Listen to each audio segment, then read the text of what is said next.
So this video is definitely gonna be shorter because I feel like, TikTok tried to play in my face on that last video, like how you picked up all of the words when I did the caption generation, but I mysteriously lost sound mid video. Like y'all tired of me getting followers, y'all tired of people coming to my page. Like, what's that about? Because my platform is not gimmicky. Like I'm not making videos for the purpose of just having random followers. I know that goes with the territory because some people just come in to be nosy. Some people come in to, learn something that they could use to benefit them without ever giving back to the platform. Or giving to anyone else to help them. People follow you for their own intentions, for their own reasons. Anyway, I am like decentering social media. This is why I don't post as much. Like I'm slowly weaning myself off of being as active on social media because mental health is so important, and a lot of times people just get caught up in this idea of gotta post, gotta scroll, gotta be on social media, and it's legit affecting people's mental health. People trying to capitalize and make a coin, but at what cost? You understand what I'm saying? But there are a few things that have been standing out to me, and I want to just go ahead and quickly just give my 2 cents about a couple of these things. So I had a chance to see about 20 minutes of the panel with T.S. Madison, and I first want to, compliment the panel and say that it was very dynamic. I was happy to see representation from the trans community, so diverse, trans men, trans women, post-op, pre-op, academics, entrepreneurs. Great. Now, just my critique or my 2 cents. Not that anyone cares. Maybe not.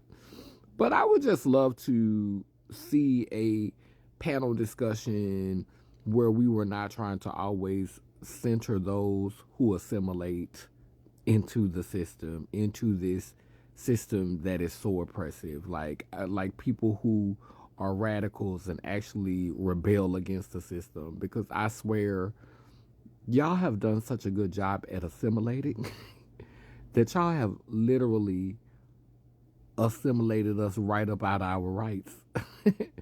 The government that said, well, hell, y'all assimilate. You don't need your own rights. You don't need any certain rights to protect you. Just blend in. If you a man, blend in with the men and get the rights they got. And if you identify as a woman, blend in with the rights and get the ones they got. A lot of the trans community don't care about the non-binary people, so throw them under the bus. You know what I'm saying? So like the gay community did the trans community, and men, like black men did black women during women's lib. We historically we've thrown each other under the bus to suit our needs.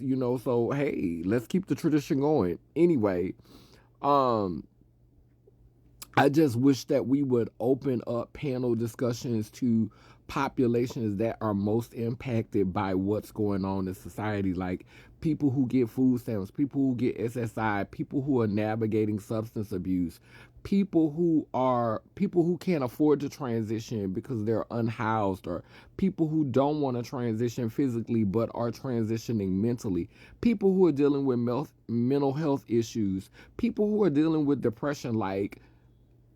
I wish that we would stop being so embarrassed by people being human, like people who live below the poverty line. Open the conversation up to embrace people who are actually the most vulnerable to these things that will potentially impact us as these laws are put into place and as these policies come in, because a lot of times it's people who've insulated themselves from most of what's gonna happen, sitting up here holding a conversation that a lot of them are out of touch with. So I'm just, but you got to start somewhere. So thanks for the visibility. Thanks for your representation. Moving right along, I want to really briefly talk about, um, acknowledge the shift that's happening.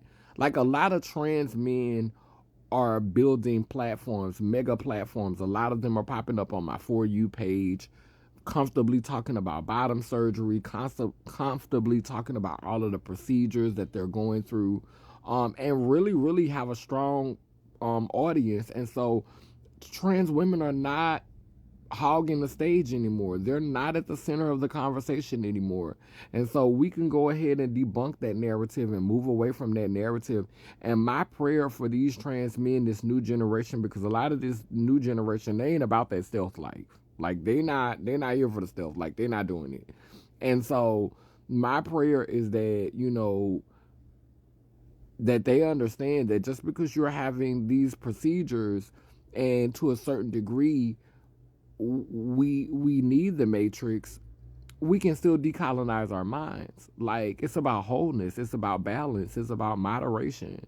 You know what I'm saying? Like just because we need the matrix, or we could use the matrix to a certain degree, doesn't mean that we can't continue this journey of decolonizing our mind and reorganizing how this system works. Like to be more thoughtful and more inclusive. Like that could still happen. Like my prayer is that, my trans masculine brothers don't assimilate into the foolishness, like, and get lost in the sauce. In closing, um, to some of my black cis women, I just want to say this to you really, really fast.